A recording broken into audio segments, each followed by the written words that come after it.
alone, nothing. And you will be happy.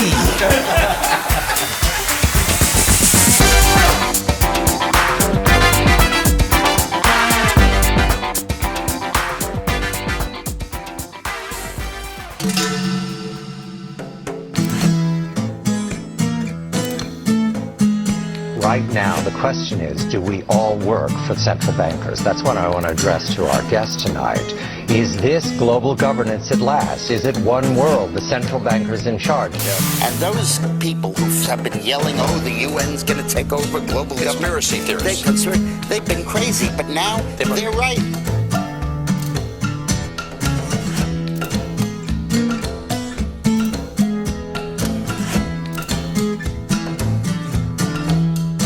Sustainable development has become the popularized expression for Agenda 21. It is the agenda for the 21st century you're living in today.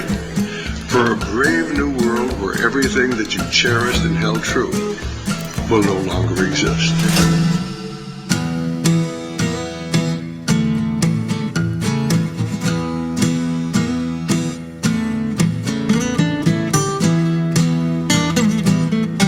Generally, more highly educated people who have higher incomes consume more resources than poorly educated people who tend to have lower incomes. In this case, more education increases the threat to sustainability.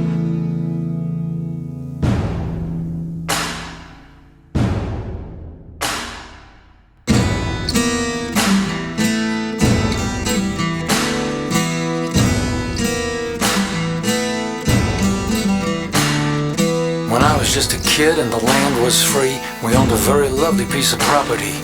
We worked all day, getting up at dawn, planted taters, tomatoes, and a mile of corn. Now sustainable planning came to our town. They say they're gonna have to tear our houses down. The climate's changed and it's all our fault. This living off the land's gotta come to a halt. Freedom's on the run, high-rise building blacking out the sun. Packed like sheep till day is done. Now we got Agenda 21. They say we humans gonna ruin the earth. They offer a solution for what it's worth. Tax us all for the air that we breathe. Kill us slowly so we never conceive. Freedom's on the run, high-rise building blacking out the sun. Packed like sheep till day is done. Now we got Agenda 21. Freedom's on the run, high-rise building blacking out the sun. Packed like sheep till day is done. Now we got Agenda 21. God bless the United Nations, protecting and defending all the populations. A few good men making all our regulations. You never were elected, so you have no limitations. We'll put all our faith in your many proclamations. We know you know what's best for the future generations. So God bless the United Nations. They say we are the problem, private homes and cars. If we made the climate change, why'd it change on Mars? I was a citizen of the USA till the president signed all my rights away. Now we live like cattle and the land is still free, free of all the humans like you and me. Freedom's on the run, high-rise building blacking out the sun. Packed like sheep till day is done. Now we got Agenda 21. Freedom's on the run, high-rise building blacking out the sun. Packed like sheep till day is done. Now we got Agenda 21. Freedom's on the run, high-rise building blacking out the sun. Packed like sheep till day is done. Now we got Agenda 21. Yes, God bless the United Nations. Do you detect a slight bit of sarcasm in my voice? Welcome to episode 15 of Uncle Neal's Neighborhood. I'm your host, Uncle Neal, a.k.a. Neal Fox. That's Neal with an A, not with an I. And the secret word for today is sustainability.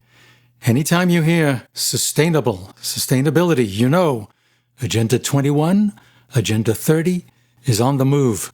Yeah, it's already crept into local governments. They keep talking about sustainability, But if you saw my video on Agenda 21, which is where this song comes from, you'd see a list of what they consider sustainable and what they're going to allow us to do and where they're going to allow us to live. The map of where they're going to allow us to live has these little black dots throughout the United States. Little black dots where they're going to pack everybody into, and there's these enormous spaces of land where we won't be able to build houses or move into or put up farms or do anything. It'll be owned by the elite. Let me just read you a list of some of the things they consider non-sustainable. Private property, fossil fuels, golf courses, ski lodges, consumerism, non-sustainable, irrigation, paved roads, farmland, pastures, grazing livestock, and my favorite, the family unit. If you're doubting what I say, O ye of little faith, you can go to the UN website and get a booklet called Agenda 21. It lists all the things that they're planning for us in the 21st century. This goes right along with the World Economic Forum's plan to do away with the middle class and bring world socialism to all of us. We will own nothing and we will be happy. Yeah, I can't wait.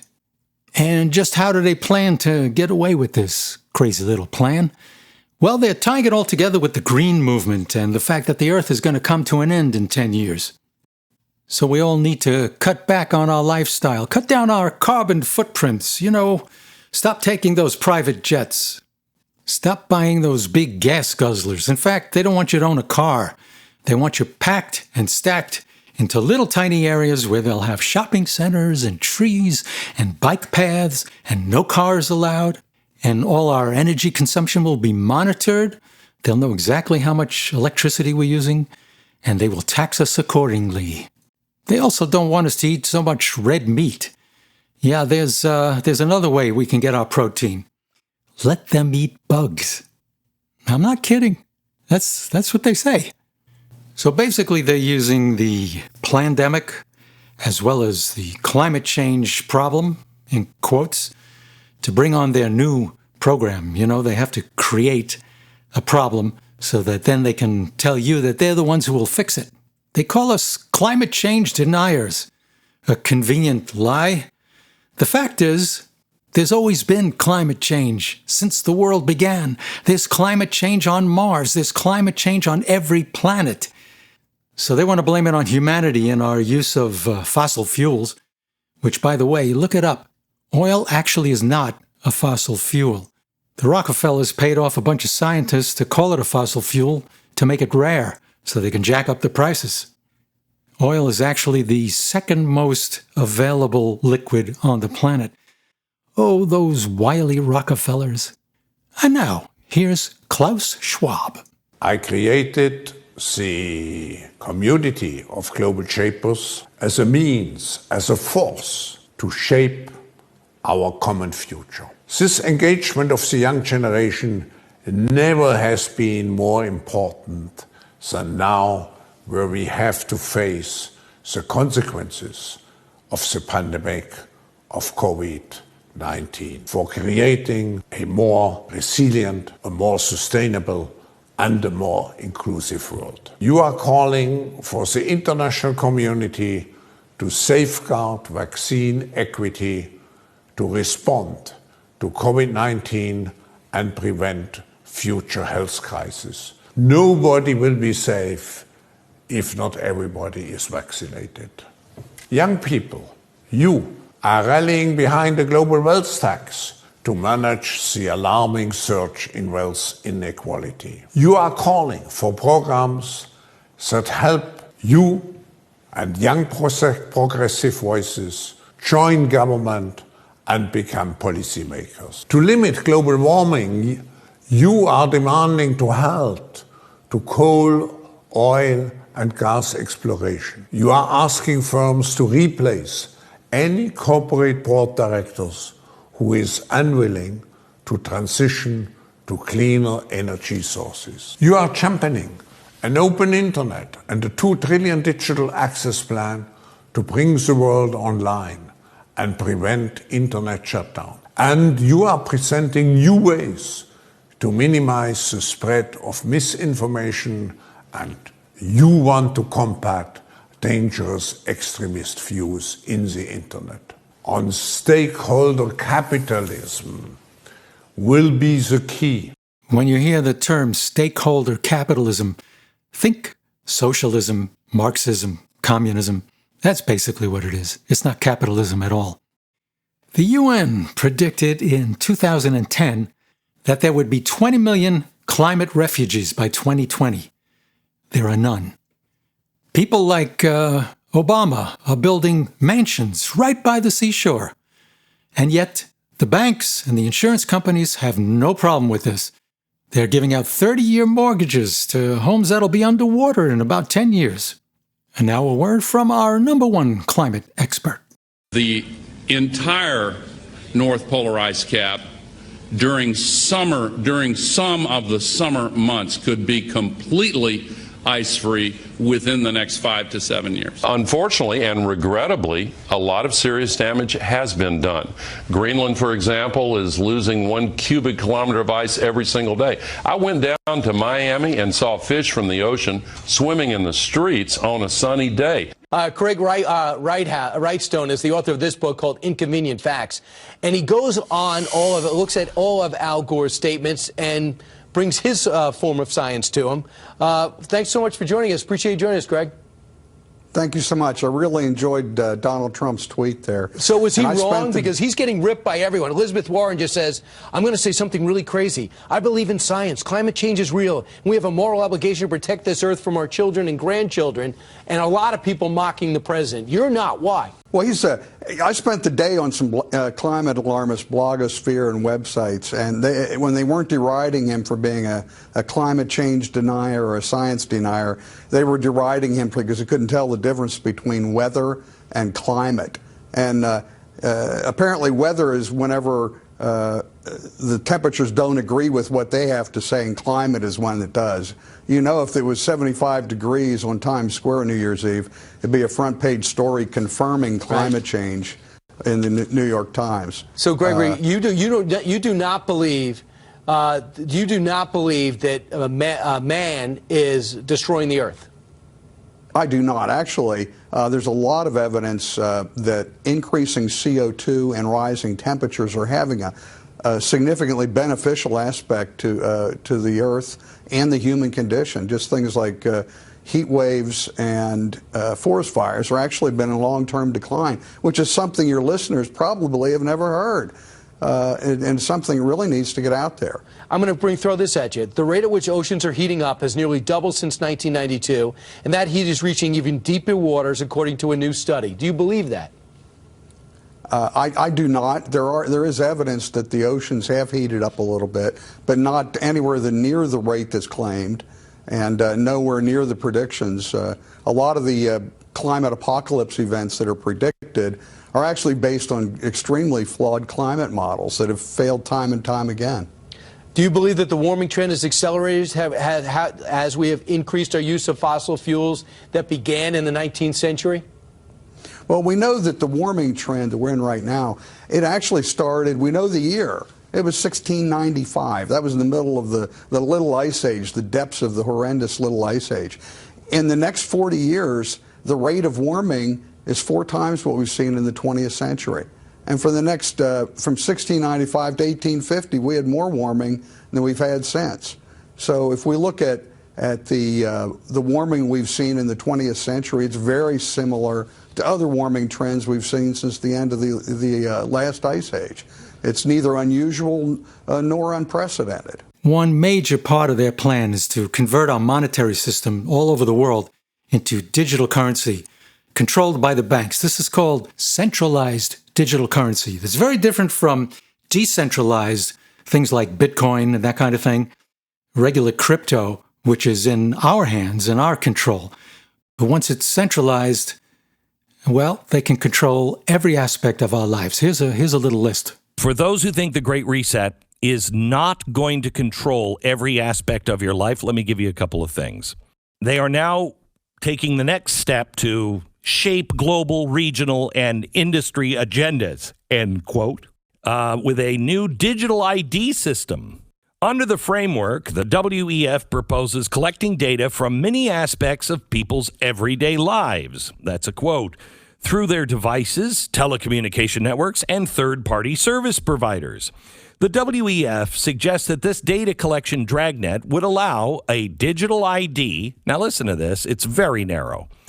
It would allow a digital ID to scoop up data on people's online behavior, purchase history, network usage, credit history, biometrics, names, national identity numbers, and medical history.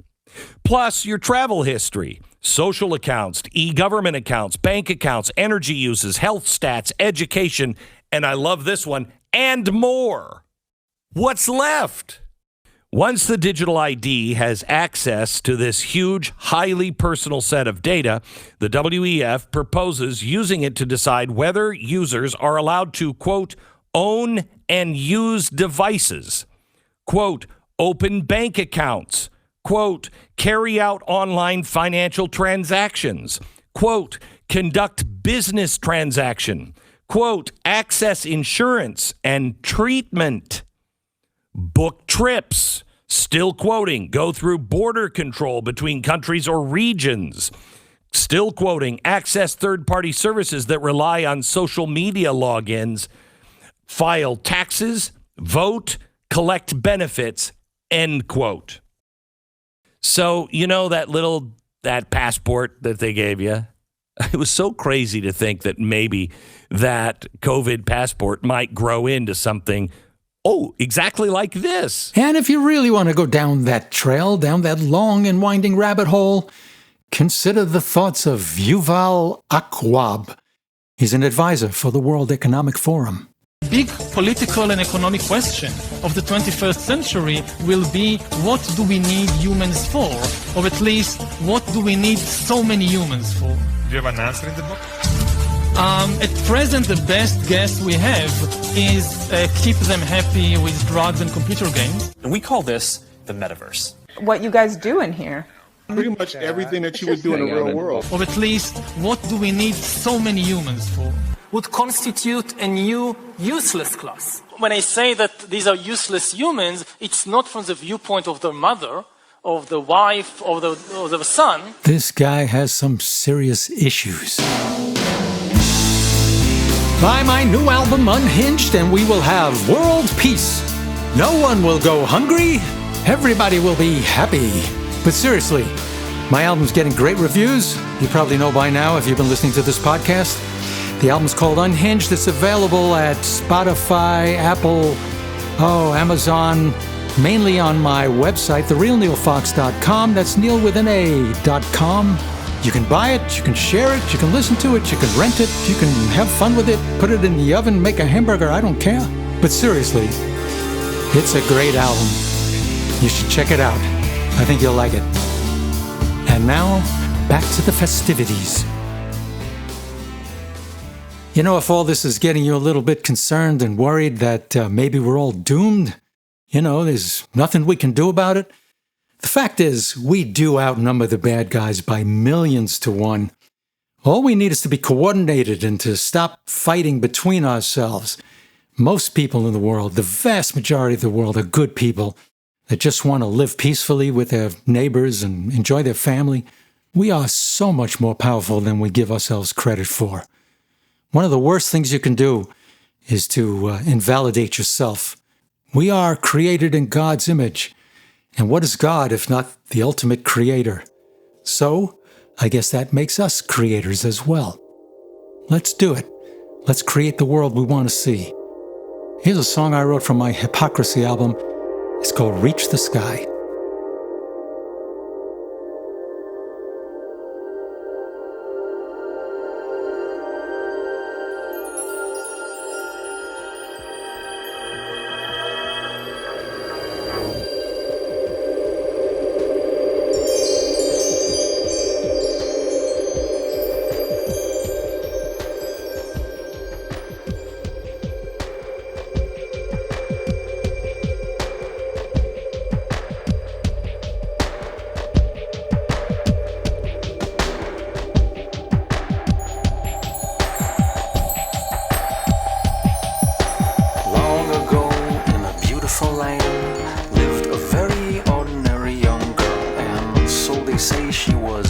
flowers when the sky lit up and gave her powers. And she's not a saint, and she's not a demon, but she's got a secret that she's keeping for a while. For a while.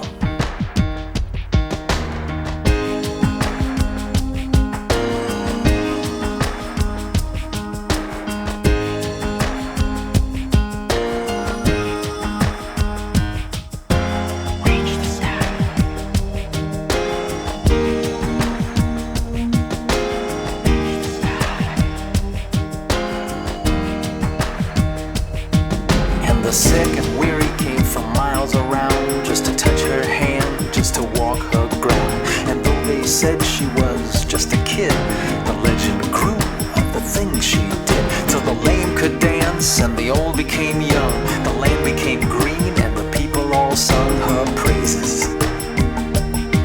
For a while.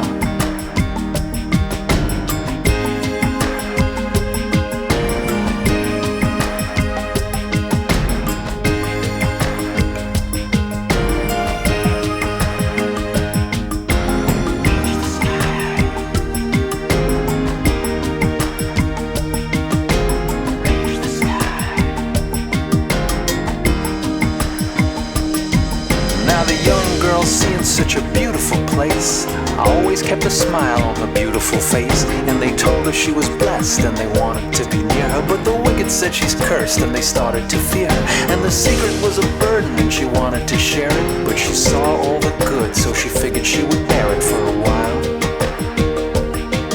For a while.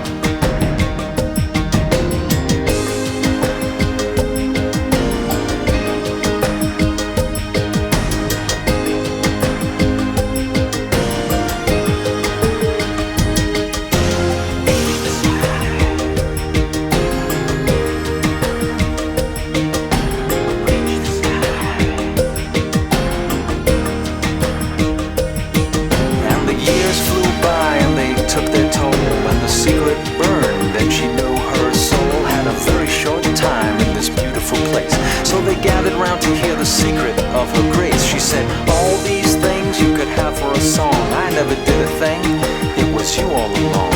And this ordinary girl with the twinkle in her eye said her very last words, reach the sky, reach the sky.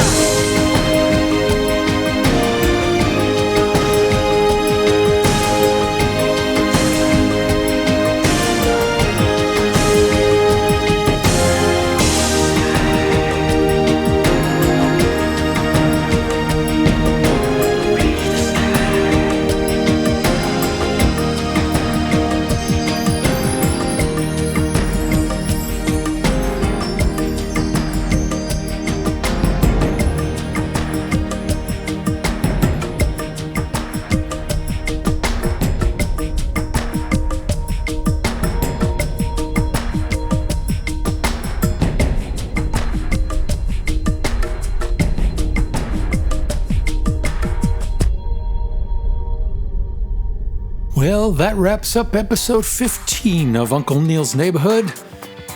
Yeah, never thought I'd get this far. You can, by the way, go to my website, therealnealfox.com, and check out my music, my art, my t-shirts, merch. You could also become a patron if you'd like to help out. Just go to patreon.com/Neal Fox. You could also sign up for my infrequent newsletter. Yeah, I send a newsletter out about once a month, something like that. You can sign up at my website, and we'll keep in touch that way, even if I get banned from Spotify and YouTube and Facebook and Twitter and who knows what else. So remember, you want to feel good? Go out and find someone to help. It could be the best way to help yourself. Bye-bye. Love you guys.